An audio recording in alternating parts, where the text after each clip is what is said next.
Eu fiquei profundamente preocupado e fiquei observando e não acreditando que aquilo estava acontecendo no Brasil. Principalmente após o que aconteceu no 1º de janeiro, na posse do presidente da República, que tudo funcionou bem. Todas as instituições se organizaram, se articularam.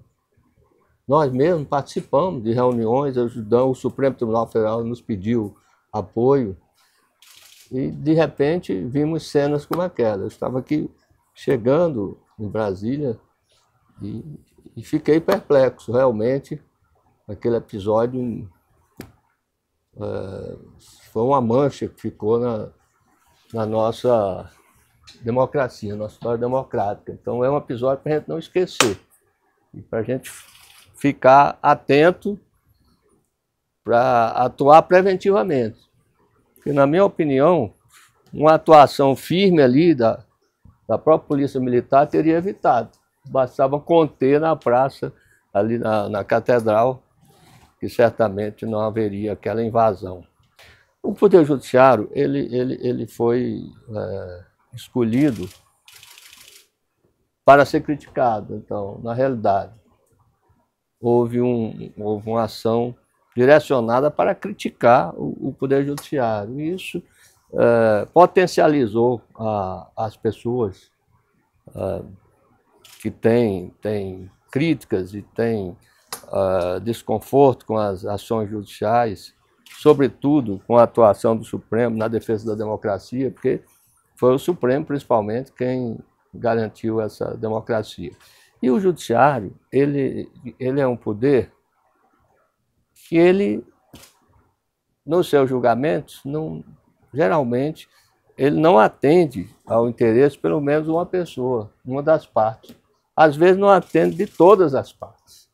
O presidente Barroso falou isso ontem. Falou ontem, né? Então, ele é passivo de críticas, sem dúvida, mas é um poder que desagrada, entendeu? Então, o ministro Luiz Roberto Barroso tem razão em dizer que... E não pode ser um poder que agrada a todos. Esses conflitos são submetidos exatamente para serem resolvidos. E é preciso aplicar a lei e a Constituição acima de qualquer coisa. O que eu achei mais importante foi a reação das instituições. Nós vimos ali uma cena que não víamos há algum tempo. Todos os chefes de poderes unidos e com um só pensamento, a defesa da democracia, porque isso realmente foi um atentado. Não podemos concordar.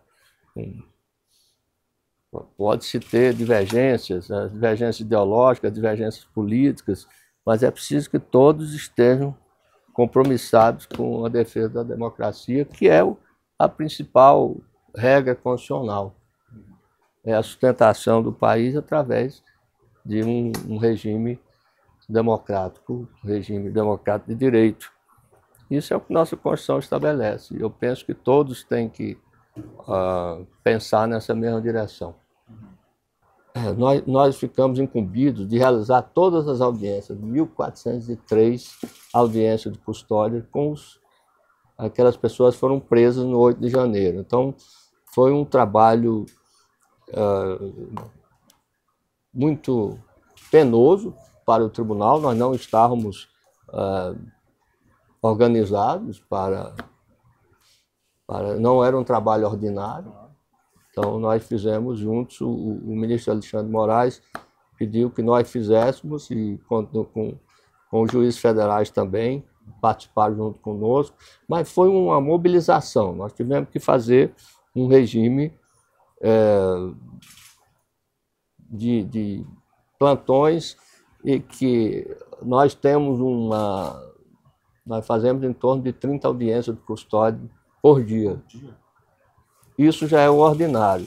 Imagine fazer 1.406 em uma semana. Então, nós tivemos que criar várias salas e pedimos autorização para fazer todas as audiências por videoconferência. Não seria possível de outra maneira trazer aquelas pessoas todas presas do sistema carcerário para as nossas audiências ficaria inviável. Então, nós conseguimos fazer com mais de quase 30 salas de audiência no presídio da Papuda, no presídio feminino, e nós pedimos aos juízes que se voluntariassem para fazer essas audiências. Então, eu acho que esse foi digamos assim, o segredo de fazermos em curto prazo, que os juízes eles se dispuseram para realizar as audiências. Eu primeiro convidei, evidente que se não houvesse aceitação, eu iria convocar. E aí teriam que fazer. Mas fizemos um convite, os juízes anuíram, tivemos diversos juízes, servidores, voluntários, trabalhando em 3 turnos, e conseguimos realizar todas essas audiências, depois foram encaminhados para o Supremo Tribunal Federal. Mas foi um desafio, conseguimos vencer, e penso que fizemos um bom trabalho. Eles trouxeram o relatório à comissão, fizeram explicações sobre a forma que eles investigaram, tanto o presidente como o relator disseram que fizeram uma investigação ampla, levaram várias autoridades e afirmam que identificaram como ocorreu, como foi gestado esse movimento, apontaram pessoas a serem indiciadas e vieram nos trazer. E eu afirmei que, com relação ao tribunal, tudo que for da nossa competência, nós vamos processar e julgar, com a celeridade que é comum no nosso tribunal. E vamos remeter também ao Ministério Público e aguardarmos os pedidos. Mas no que depender do tribunal, o tribunal vai atuar para processar rapidamente o que tiver que ser feito. Qual a avaliação que o senhor faz em relação ao 8 de janeiro? O senhor acredita que a democracia, o senhor falou que o senhor ficou muito satisfeito com a reação das instituições. O senhor diria que hoje, quase um ano depois do 8 de janeiro, a democracia está fortalecida ou ainda existem ameaças? O que eu digo é que ela resistiu, a democracia resistiu bem, porque, veja, esse período dessa nossa Constituição é o maior período de vida democrática da nossa nação. Então, nós hoje temos um período curto, mas são 35 anos. Eu nunca tinha vivido um período de democracia como esse. Sem ruptura. Né? Sem ruptura. É verdade. Eu vim voltar para presidente da República nos anos 90. Então, nós sequer tínhamos eleições.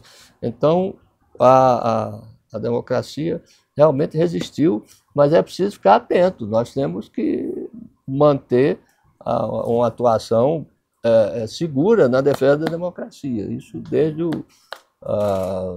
da conscientização das pessoas, do cidadão, da cidadania e do acompanhamento das instituições. Podemos garantir que ela sobreviveu a um ataque fortíssimo. E nós observamos que Brasília estava correndo um risco com a mudança no Fundo Constitucional.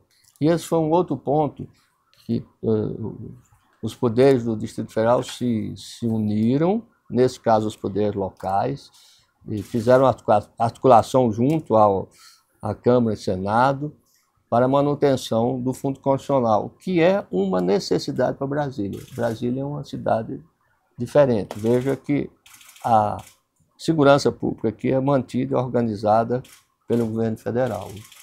A justiça é mantida e organizada pelo governo do Distrito Federal. A saúde é uma parte mantida pelo governo federal, assim como a educação.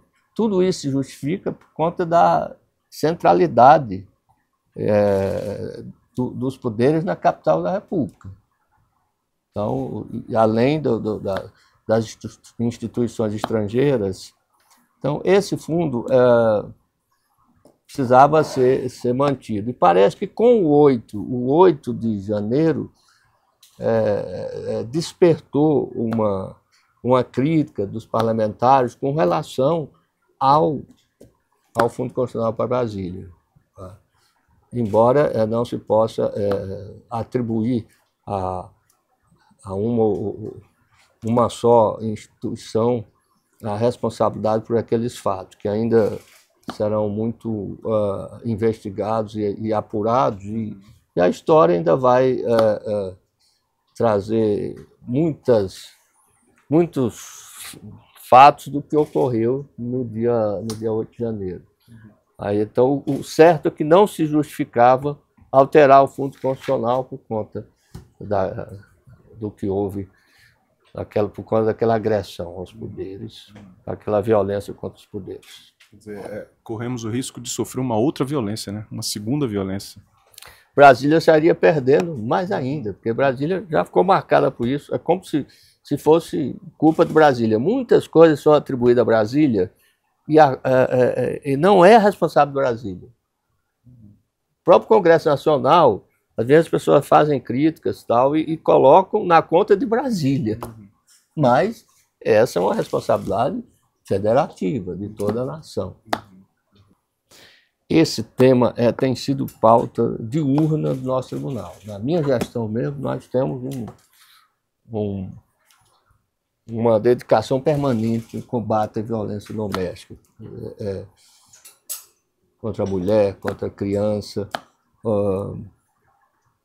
Primeiro, que é uma crueldade que se faz com as mulheres, tal, por questão de gênero, de menosprezo à condição de mulher, e infelizmente,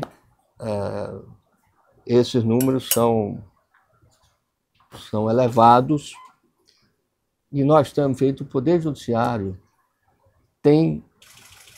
nós temos acompanhado todos os dias esses processos. Eu posso assegurar que todos os autores de feminicídios em Brasília estão presos ou mortos.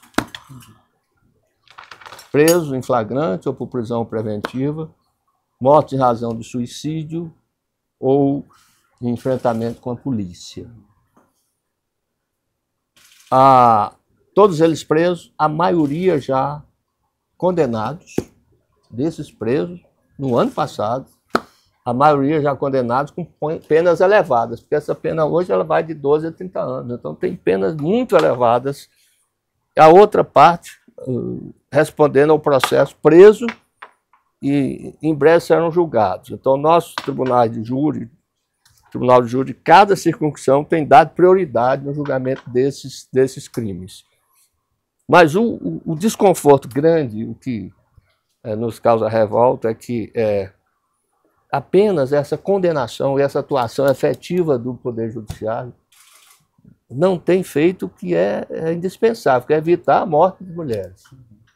Então, hoje, o nosso drama é ver a morte da mulher. Então, nós temos que atuar em outros campos. O do Judiciário, nós, digamos, estamos fazendo a nossa parte. A polícia está prendendo, o Ministério Público denunciando, o Judiciário condenando, e eles estão presos. Ocorre que um crime como esse, primeiro, tira a vida da mulher. Segundo, o réu preso. Os filhos abandonados. É uma tragédia geral. Órfãos, né? A questão dos órfãos. Órfãos, é uma tragédia geral. Então, o que fazer além da condenação, da punição, é o que nós temos que descobrir. E nós temos estudado muito esse tema, temos trabalhado, temos procurado convênios para responder de que maneira nós vamos atuar para evitar a morte da mulher. Porque nós já temos alguns diagnósticos. Ela começa com agressão, depois passa uma agressão psicológica, depois uma lesão, depois uma agressão mais intensa e, posteriormente, a morte.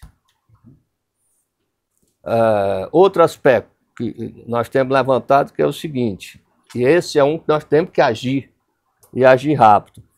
64% das mulheres que foram mortas no curso do ano sofreram violência anterior e não fizeram a denúncia. É um índice muito elevado. E se nós separarmos esse índice para Taguatinga, Ceilândia e Samambaia, esse número vai para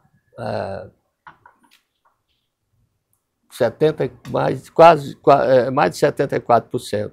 Ou seja, precisamos conscientizar as mulheres, convencer as mulheres que elas precisam denunciar a violência, mesmo que ela seja uma violência psicológica, qualquer tipo de violência, uma agressão, não pode deixar de fazer a denúncia, porque isso significa a vida ou morte para a mulher. Um ponto que a gente ouve frequentemente quando se debate feminicídio é exatamente esse, presidente, de que é preciso agir logo no primeiro momento. Porque exatamente uma característica do feminicídio é a escalada, né? Quer dizer, vai se formando uma espiral até se chegar à morte. Quer dizer, o senhor acredita que o judiciário está chegando nesse ponto de impedir que a violência nasça? Ele tem dois momentos. Ele tem esse da escalada, que começa e tal, e tem o segundo, que ele alcança todas as classes sociais. Então, as estatísticas mostram que em qualquer classe tem crime que vai desde o primeiro, um crime menor potencial ofensivo até a morte. E o tribunal tem apurado e tem atuado nisso. Temos feito programas, inclusive. Outra característica, precisamos destacar o seguinte: os autores, todos, mais de 90% têm mais de 35 anos de idade. Então, nós já temos o público-alvo. Tem acima de 35 anos. Significa que nos mais jovens tem funcionado a atuação do tribunal. Tem um programa de ir à escola, Maria da Penha vai à escola, e tem incentivado muito as denúncias. Nós temos a Delegacia da Mulher, temos 20 varas de violência contra a mulher.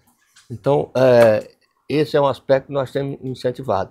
Mas não tem sido suficiente. Eu penso que nós temos que trabalhar com outros modos de atuação, como talvez a propaganda, no sentido, por exemplo, de mostrar a situação real desses crimes.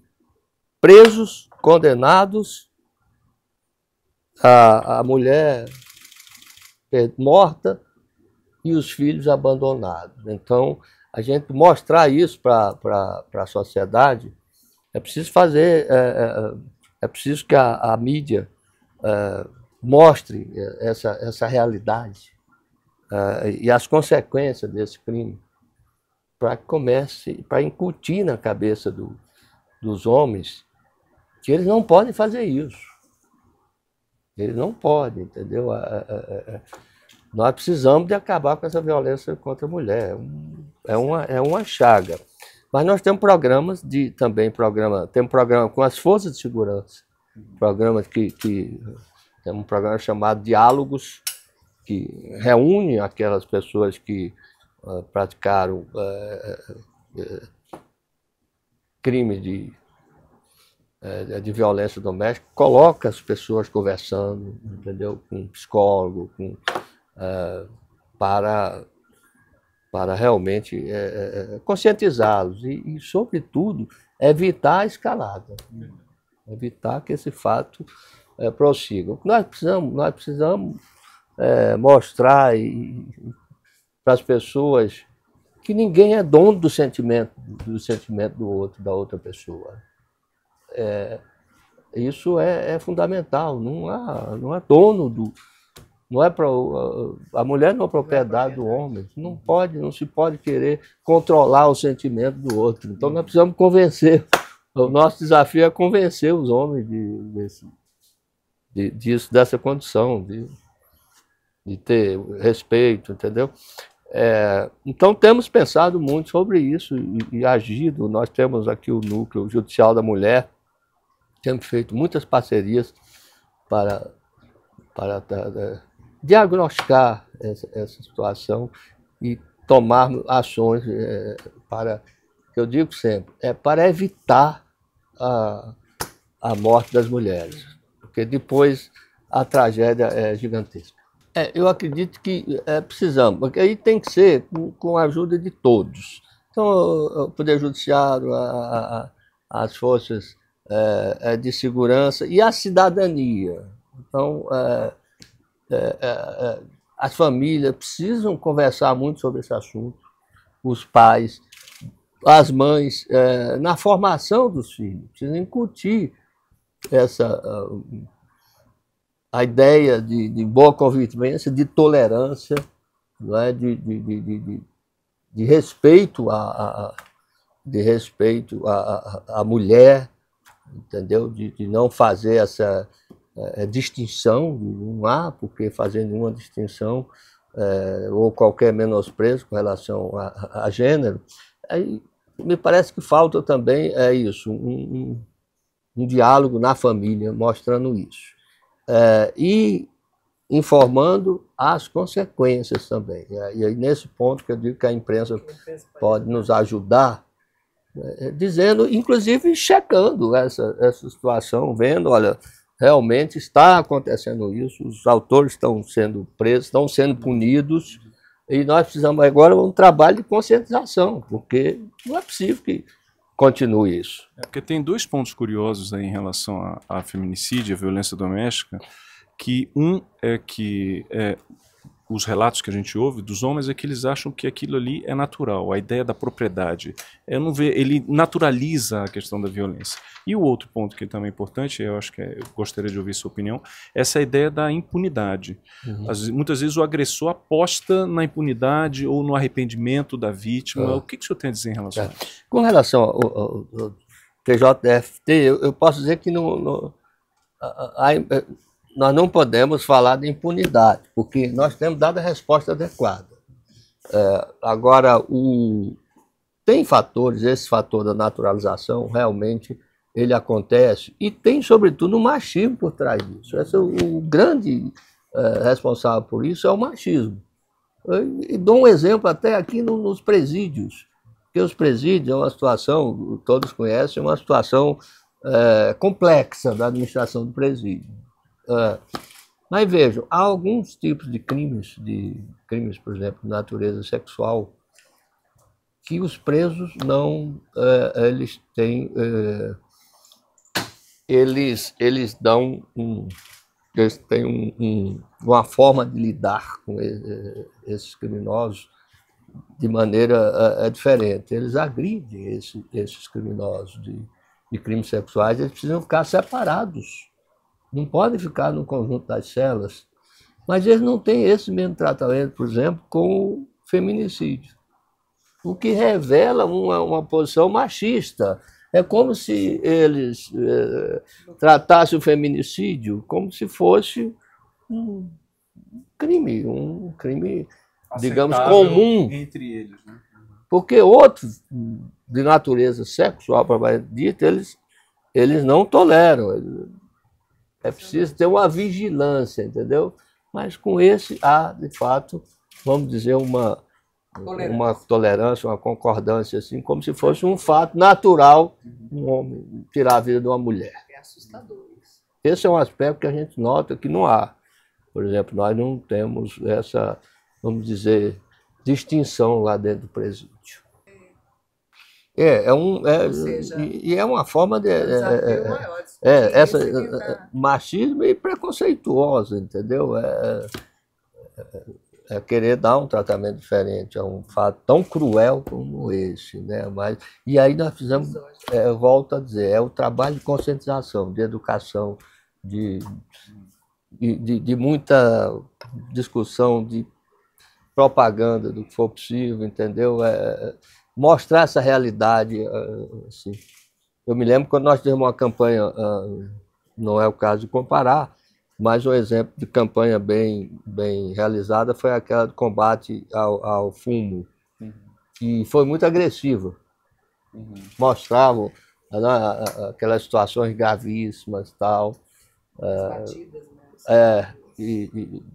Eu acredito de acidentes também. Eu acredito que nós temos que fazer campanha muito forte também, mostrando a crueldade, mostrando a realidade dessas pessoas, dessas tragédias familiares.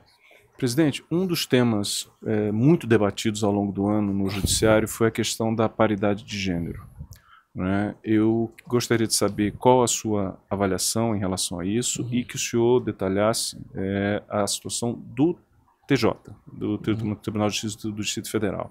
Se ele está na média, se ele, quais são os pontos que o senhor julga importantes para se destacar em relação a esse tema? No nosso tribunal nós temos uma governança bem articulada e que alcança todos os setores e a vida do tribunal. Então, na questão da paridade de gênero, nós temos, inclusive, comissões que tratam desse tema, que acompanham, e vemos o que temos que fazer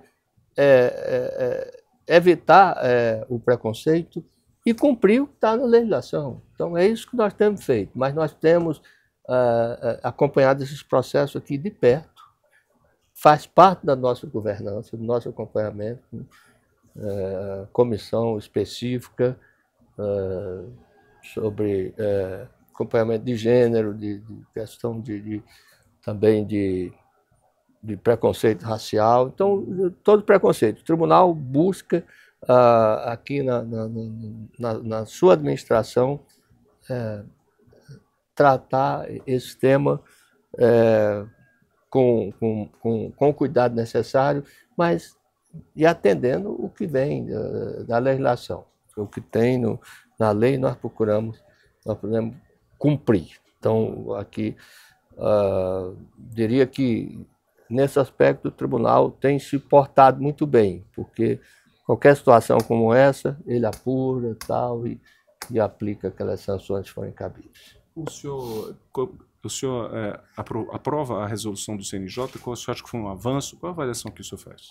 Pois é, a resolução do CNJ, agora, com relação à ampliação da presença de mulheres, não é isso, no segundo grau, no nosso caso, será, inclusive, muito fácil de alcançar, porque nós temos muitas mulheres, entendeu? E que chegam exatamente pela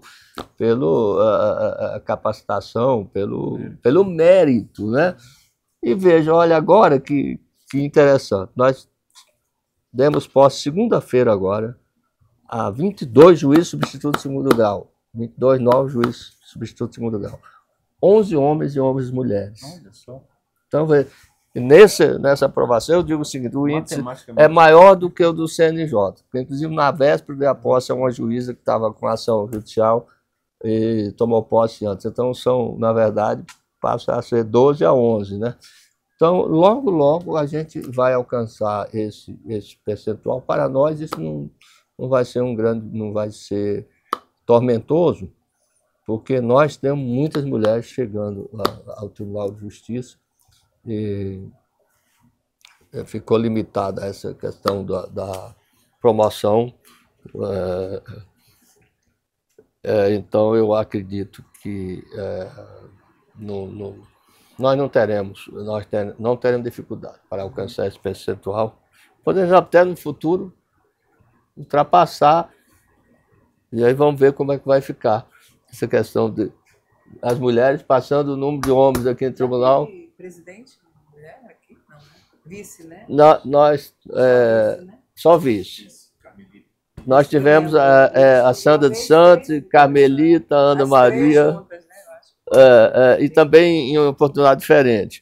Mas tivemos presidente no Tribunal Regional Eleitoral. A primeira presidente do eleitoral, em 1986, foi a desembargadora Maria Tereza, que presidiu aquele tribunal.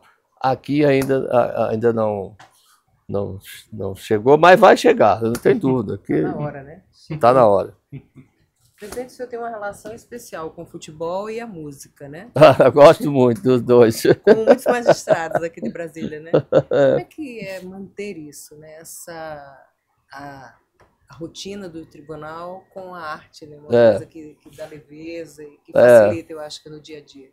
Agora, infelizmente, não tenho tempo. A questão é de tempo, porque aqui, você vê, nós encerramos o ano judiciário, eu ainda estou aqui e vou ficar até depois do Natal, no dia 28. Então, depois volto no início do ano. Mas é preciso ter essas válvulas de escape, porque a vida do juiz é assim, é todo dia decidindo. E é todo dia examinando conflitos. Então, nesse aspecto, nós precisamos avançar e precisamos muito da colaboração da cidadania. Para a gente vencer os processos, para a gente reduzir o número de processos, nós precisamos que o cidadão diminua o recurso ao Poder Judiciário, ou seja, evitar demandas. Hoje, na nossa gestão, nós trabalhamos muito a ideia de evitar a demanda. Como é feito isso? Porque com conciliação, com mediação, com mutirão, entendeu? Por exemplo, nós temos um programa que chama Conciliar, que a segunda vice coordena, que funciona lá na Asa Norte, onde era ali a antiga vara de menores e depois a infância e juventude, ali depois da Casa do Ceará. Nós temos um espaço ali enorme que funciona todos os dias e que qualquer pessoa vulnerável pode chegar e trazer a sua demanda, a sua história, é chamada a outra parte e proposta uma conciliação. Então, nós temos alcançado lá índices acima de 70% de conciliação. Isso deixa de ingressar processo judicial. Nós recebemos esse ano mais de 400 mil processos, 401 mil processos no tribunal. E nós tivemos um êxito muito grande, porque nós julgamos mais do que isso, nós julgamos 436 mil processos. Então isso foi um avanço muito importante, porque nós reduzimos o estoque de processos. Então não há acúmulo. Não há acúmulo, porque há processos ainda evidente que são... há processos, alguns processos antigos, mas como nós temos cumprido a meta 2, que é uma meta de julgar 80% dos processos, esse número ele é um número aceitável. Agora, o mais importante é que nós julgamos mais do que recebemos, ou seja, nós reduzimos o nosso estoque de processos e nós estamos, assim, nos aproximando de números muito positivos. Por isso, nós temos recebido do CNJ o maior prêmio que o CNJ concede, que é o prêmio Diamante, nos foi concedido, por conta dessa atuação do tribunal, de todos os magistrados, dos servidores, uma dedicação enorme. Aqui no tribunal, nós julgamos desses mais de 80 mil processos, recursos aqui no TJDFT, 48 magistrados. É um desempenho que faz de Brasília, assim, dos tribunais mais céleres no tribunal, que cumprimos as metas do CNJ, de que esse foi o nosso, na nossa gestão, o que mais destaco é essa prestação boa de jurisdição. É isso que é importante, a gente atender as pessoas, dar uma resposta, atender com bastante atenção, porque as pessoas vêm ao judiciário, às vezes a gente tem uma imagem que elas vêm muitas vezes ao judiciário, e não é assim. Na verdade, no geral, as pessoas vêm 1, 2, 3 vezes ao Poder Judiciário na sua vida. E aí tem os grandes litigantes, isso é diferente, tem a administração pública, que traz milhares de processos. Então, essas pessoas que vêm ao judiciário, elas precisam ter essa atenção para que elas tenham uma imagem do Poder Judiciário, que seja uma imagem que o juiz compreenda aquela situação. Então, nós trabalhamos muito isso, trabalhamos a ideia de uma linguagem simplificada, para que as pessoas entendam. O ministro Barroso, presidente do Supremo Tribunal Federal, tem agora, uma de suas pautas é a simplicidade da linguagem. Nós já temos trabalhado isso aqui para que os juízes se manifestem em suas decisões, em seus acordos, de forma que as pessoas possam entender. Porque hoje no PJE todos têm acesso a uma decisão judiciária. Não precisa mais do advogado tirar uma cópia. Não, a parte entra, ela tem uma senha que ela alcança.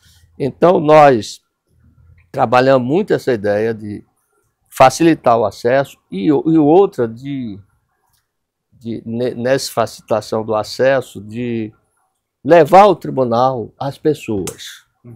Porque, ou seja, o que eu digo, é um tribunal de saída, é um tribunal que tem alguns programas, como o Pop Rua Júri, que é um programa instituído pelo CNJ, que nós implantamos, e que o tribunal reúne diversos órgãos. Nós fizemos ali no Centro de Convenções, reúne cartórios, Polícia Civil, INSS, Secretaria de Justiça e Cidadania, Defensoria Pública, Ministério Público, e leva as pessoas de rua para atendimento. Porque essas pessoas, muitas delas são invisíveis e outras são inexistentes, porque não tem, essas pessoas que a gente verifica, elas não têm nenhum registro de nascimento, nenhum documento. Outras têm registro, mas não têm certidão, não têm o documento. Então não tem acesso a nenhum benefício. Então o tribunal se envolveu nisso, fez alguns mutirões em que essas pessoas obtêm as certidões de nascimento, retira carteira de identidade, Polícia Civil atuando. E aquelas que não têm registro, essa não pode ser resolvida naquele dia, naquele espaço, mas os cartórios, então, se comprometem a fazer um processo de registro tardio de adulto e pesquisam os dados onde aquela pessoa nasceu, as pessoas lá, familiares, conhecidos, por onde ela já passou, para poder fornecer um registro, porque aí é mais complicado, porque não se pode estar concedendo registro, apenas a pessoa chega, eu sou registrado, não sou registrado e quero me registrar. Não é assim. É todo um cuidado em cima disso. Então, alguns programas nós fizemos voltados a essa assistência. Na questão da mulher, que sofre violência doméstica, é um programa muito interessante também, o Correio cobriu, inclusive, essa semana, que fizemos um convênio com a Fundação de Ações Humanitárias da Sociedade de Cirurgia Plástica, que atende a mulheres que ficam com sequelas gravíssimas, né, e faz cirurgias plásticas. Tivemos uma cirurgia muito bem sucedida. As varas encaminham essas pessoas, as mulheres nessa situação. Então é um programa também que tem um alcance e tem feito mutirões. Outro projeto também que o tribunal implantou agora, que é o projeto o Centro de Atenção à Vítima. Esse é um projeto também que eu considero muito relevante, porque a preocupação, não é que só a preocupação, mas o processo é dirigido contra o réu, principalmente do processo criminal. E muitas vezes as pessoas perguntam, e a vítima? Então nós temos um centro agora de atenção. Não se aplica então somente a violência doméstica? Não, esse é para toda a situação criminal, de juizados, de várias violências domésticas, de juizados criminais, de vários criminais, que é o seguinte: espaços para as vítimas, salas em que elas fiquem isoladas. Há uma dificuldade muito grande de colocar essas pessoas. Muitas vezes, se o réu não está preso, ele fica frente a frente com a vítima. São situações muito desagradáveis. Então esse espaço foi construído, diversas salas para que as vítimas fiquem separadas, assistência social, acompanhamento, informação dos seus direitos. Então o tribunal tem avançado, além da sua atribuição constitucional, só de julgar os processos. Então, nesses eixos, de evitar as ações e no eixo também do aspecto social. temos procurado isso, temos com diversos programas, né, nesse segmento, para que as pessoas tenham esse acesso. O acesso, com a Constituição de 88, o acesso ao Poder Judiciário ele é amplo. Então, do ponto de vista legal, do aspecto legal, ele está perfeito. Nós precisamos agora ter instrumentos que as pessoas consigam alcançar esse acesso. Então, é por isso que em algumas situações nós até caminhando no que tradicionalmente não era atuação do judiciário, porque nós todos aprendemos, pelo menos da minha faixa etária, que o judiciário tem que sempre ser provocado. E essa é a regra geral, portanto, tem que ter uma provocação. Mas veja, essas pessoas que não têm documentos, essas pessoas que não têm resistem, eles não têm como provocar, elas não têm como chegar. Então o judiciário está indo até essas pessoas. Por isso que eu falo desse judiciário de saída para alcançar essas pessoas, não só as que têm condições, mas aqueles que nós não enxergamos. Nós temos agora essa questão do combate à violência doméstica, é a pauta principal hoje, que nós estamos destacando. E para o primeiro trimestre, nós queremos trabalhar com essa pauta, a manutenção dos julgamentos, cumprindo as metas. Isso também é muito compromisso nosso. Vamos também, agora estamos trabalhando na obtenção de recursos para manter o nosso orçamento. Então, aqui não falta serviço, não, entendeu? Conseguimos um feito muito importante para o nosso tribunal, que foi: voltamos para o nosso auditório. A gente estava comentando isso. Com um auditório que já foi tem. Essa semana, né? Foi reinaugurado, né? Foi reinaugurado. O Palacinho, ele teve um problema estrutural e ficou quase 5 anos fechado. 5 anos. E nós estávamos nos reunindo aqui num espaço improvisado. E esse auditório ele é um símbolo do tribunal. Então, todos os acontecimentos importantes são lá. Então, isso para nós foi também. Depois de procurar muito a boa prestação jurisdicional, como eu disse, essa entrega do Palacinho, do nosso auditório, principalmente, nos trouxe muita satisfação, porque foi um processo difícil, a aviação judicial, tivemos que vencer esse processo, e o problema estrutural, a empresa corrigir, foi. Então, isso hoje nós retornamos. E temos, para o ano que vem, recebemos aí esses 22 novos juízes, que vai dar um reforço ao nosso trabalho. Temos uma outra linha de atuação, porque hoje, o Brasília, por ser um tribunal célere, um tribunal que as liminares em Brasília, por exemplo, são decididas em tempo recorde. Pode procurar, que é muito difícil de alguém concorrer com a gente. Os juízes estão sempre trabalhando.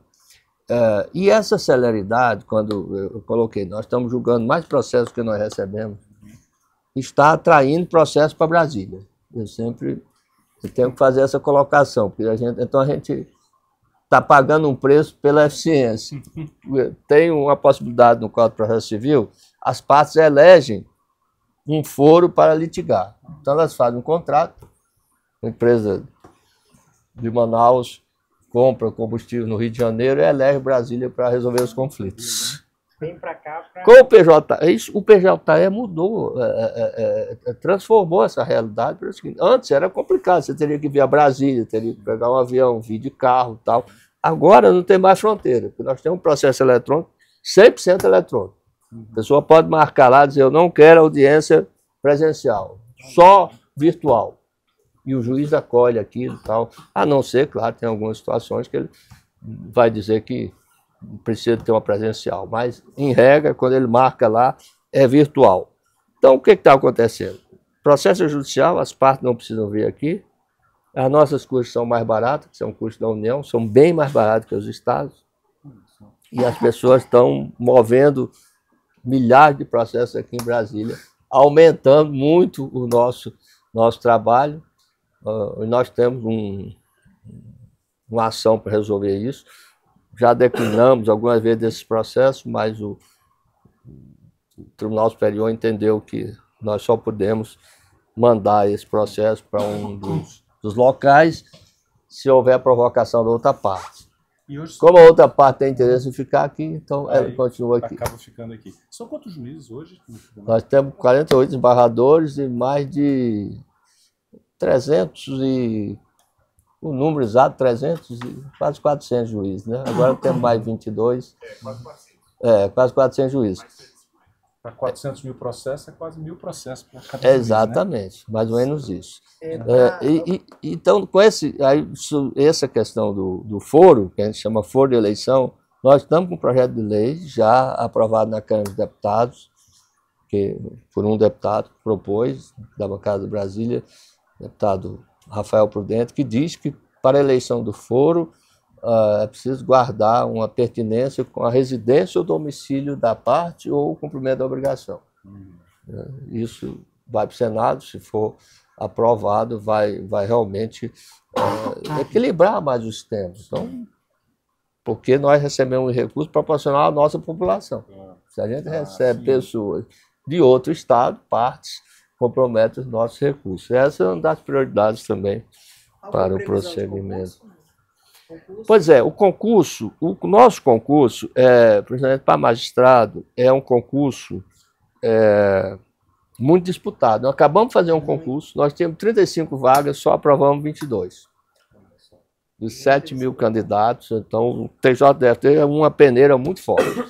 Ficaram essas vagas, novas vagas vão surgir, e o tribunal está examinando essa questão da necessidade, a necessidade, mas nós estamos aguardando também, porque o CNJ, o ministro Barroso, vai fazer um sistema agora que ele vai selecionar candidatos, ele vai fazer uma grande prova, um exame nacional, e depois de feito, esses candidatos virão se apresentar ao tribunal que eles querem concorrer. Não precisa aguardar isso.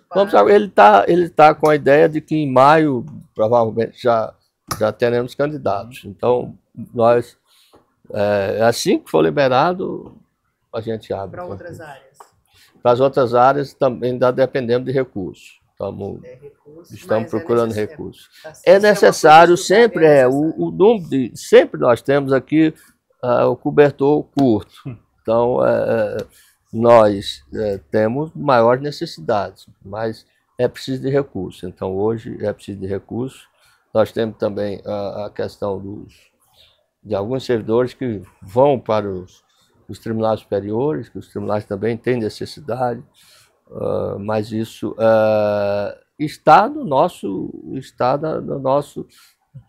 projeto. Nós temos a criação de alguns cargos propostos da LDO, que terminou agora a votação, e se conseguimos esses recursos, então poderemos fazer outro concurso. Teve uma notícia que me chamou a atenção, que o tribunal recebeu um selo ambiental por práticas. Eu queria saber como é que vocês estão trabalhando a questão de ESG, essas questões são tão em voga. Também é um aspecto que nós temos cuidado, a questão da sustentabilidade. Então, essas palavrinhas são importantes. Nós temos feito vários trabalhos. A questão da acessibilidade. Por exemplo, hoje, nossos prédios todos têm acessibilidade. Onde nós fizemos questão, e agora, na minha gestão também, onde não tinha, a gente procurou assegurar essa acessibilidade. A produção de energia fotovoltaica, nós demos um grande salto agora, contratamos e realizamos usinas com placas fotovoltaicas nos nossos prédios, em cima dos nossos prédios. Então, temos um prédio verde aqui, onde funciona as áreas de fazenda pública, todo com sustentabilidade, e realmente temos atuado, fomos premiados, reconhecidos por isso. É também um ponto de destaque em nosso tribunal. A Constituição, naquele momento da Constituinte, foi um momento muito vivo, né, de participação das pessoas. Eu me recordo como as pessoas realmente elas estavam interessadas numa nova Constituição. E a Constituição, então, ampliou muitos direitos, assegurou os direitos, mas, sobretudo, traçou o princípio maior, né, o princípio que alcança todos, que é a preservação, é a garantia de uma democracia. Então, naquela hora, nós vimos um período ditatorial, que não se tinha garantia de direitos. Então, os constituintes procuraram constitucionalizar praticamente tudo.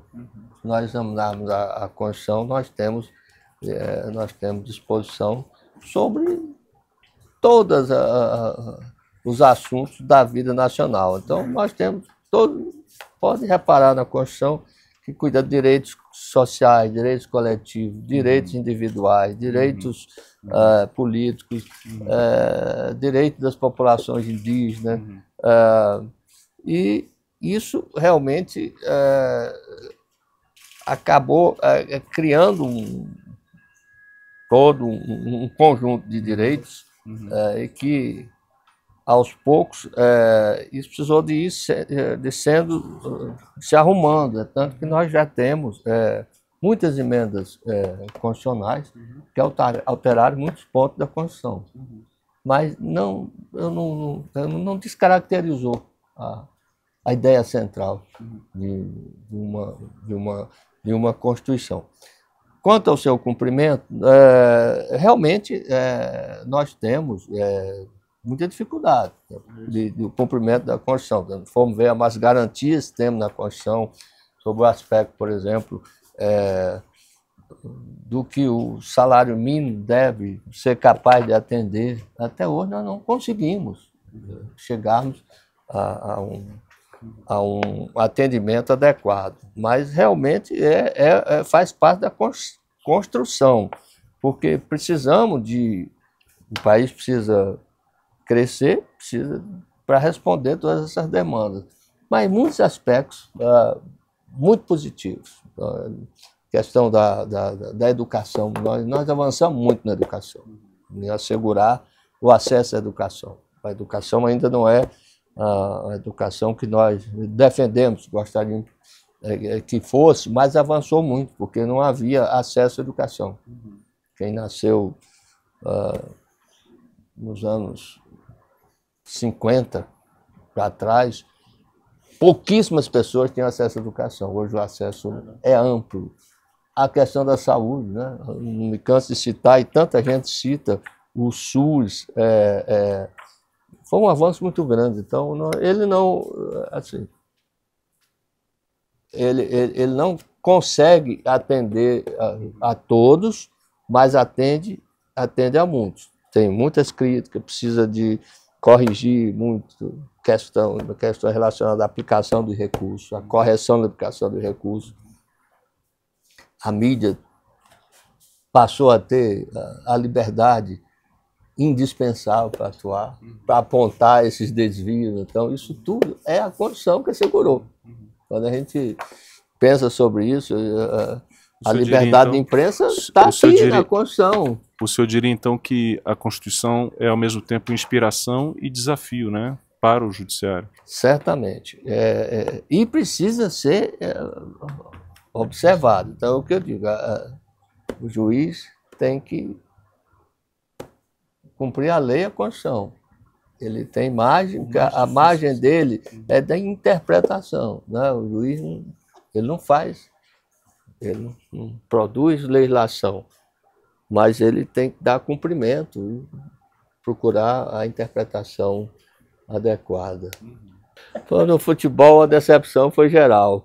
O Botafogo estava ali na linha de chegada, entendeu?